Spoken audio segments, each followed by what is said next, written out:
Hi everybody, this is Kevin and Charlie with Leading Edge Financial Planning, and today we're going to talk about some Southwest Airline benefits. Yeah, specifically Kevin, today, and right now I should say, starting November 1st through November 26th, is the open enrollment for Southwest Airlines non-qualified retirement plans. The important things real quick before you turn this video off.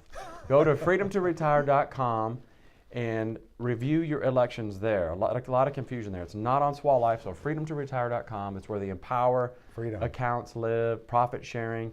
Your other three qualified accounts will be listed there, and you will be able to sign up for them or not.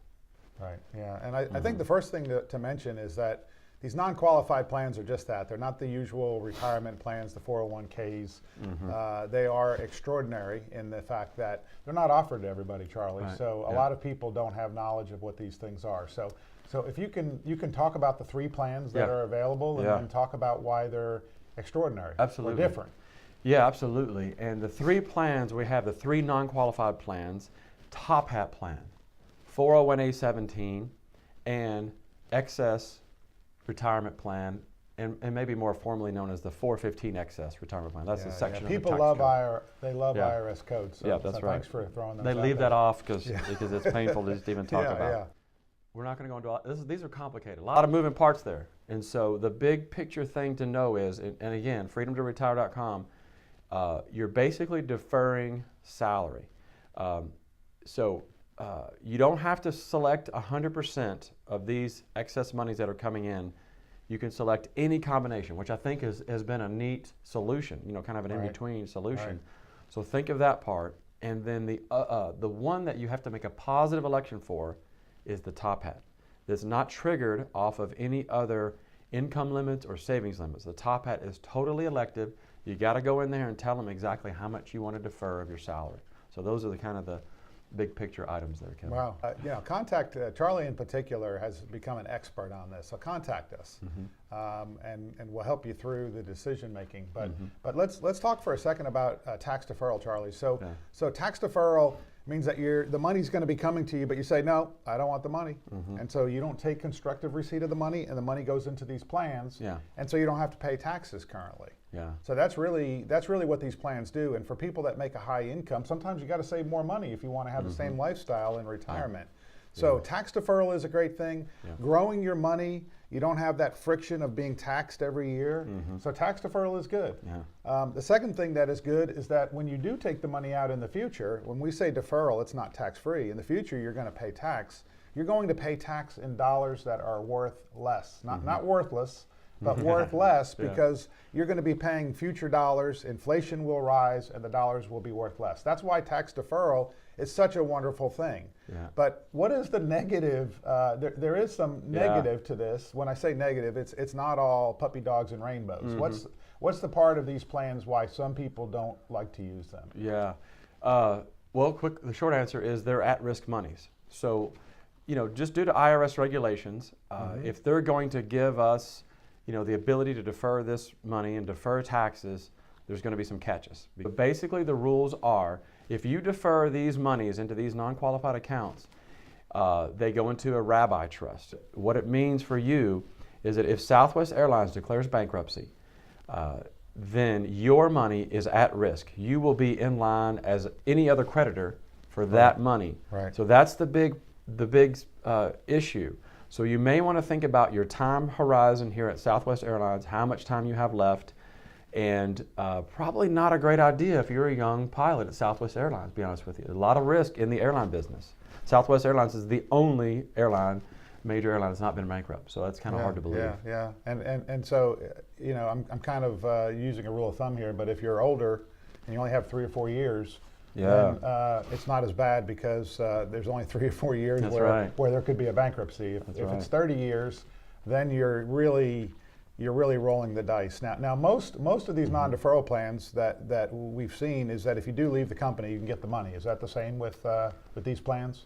You mean if there's no bankruptcy? Yeah, well, if you just retire, or if you go to work, not that we recommend you leaving Southwest, we love Southwest, but if you go to another airline, you can get the money at that time as well. Yeah, that's right. And so in fact, when you make your election to how much you're going to contribute. You also have to make an election of how you're going to receive that money. Right. Again, this is not a simple election either. There's 4 choices there. It's during the year of your retirement, after your retirement. It is very confusing, actually. Another rule of thumb, again, please contact us for individual circumstances, but a rule of thumb is maybe think about getting that money back to you, whenever that time may be, over a few years, a few years. Because you're going to have a tax, if you have a lot of money in these accounts, you get it in 1 year, you're going to have a tax problem. You're going to have a lot of money in 1 year, but you're going to pay taxes on all of it. So that's not ideal, but a lot of times, Kevin, for the guys and girls that have been around Southwest for a long time, they've already made the election. They made that election 15, 20 years ago, and there's nothing you can do about it now. So this is for the new people that are signing up now and maybe not have contributed before.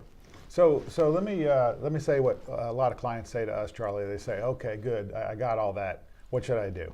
So how do you determine if this is good for you or not? How do you figure that out simply? Yeah, that's a great question, Kevin. I think you hit the nail on the head earlier. And you and I did a webinar on the new contract a couple of years ago, a Southwest pilot contract. And the biggest takeaway, I think, was, look, you make a lot of money, which is awesome. The IRS limits your ability to save. And that's a high limit, but you're making more money percentage-wise than, or your savings are lower percentage-wise in relation to the income you're making. This is an opportunity to capture that excess money.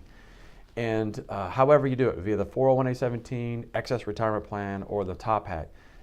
Most, especially the senior captains, have been here a while, need to capture a little bit more of that money. Because again, the savings rate in relation to their income is a little lower because of the IRS rules. So take this excess money, and you've got some options. These non-qualified plans are an option. Right. Now listen to the other options are, do you have any high interest debt out there? That's probably the number 1 option. If I've got high interest debt, Kevin, I'm not going to use the non-qualified plans. I'm paying off my debts. Now, a lot of you out there have your home as your only debt, and it's a 3 whatever interest rate, which is incredibly low. So maybe it's okay to leave that. If it makes you feel good to pay it off, pay it off. Yeah, but otherwise that's pretty low, about 2% after tax kind of interest rate. But the other item, Kevin, that we like better, the option I should say, is the Backdoor Roth IRA. Yeah. Almost everybody can do that. So maybe do that first. Absolutely. I think the Backdoor Roth IRA is a better solution in most circumstances. We can't say it with certainty in everything. Think about those 2 things. High debt, a backdoor Roth, am I doing those things? And then, am I in a position to save more money? And then maybe do a portion, depending on your age. You don't have to do 100%, do a portion of these deferral into non-qualified accounts. Yeah, and that's usually, when someone says to me, they say, I'd like to do some. I say, that's great. Do some. I mean, it's another way to get money saved. And just don't put too much in. Yeah.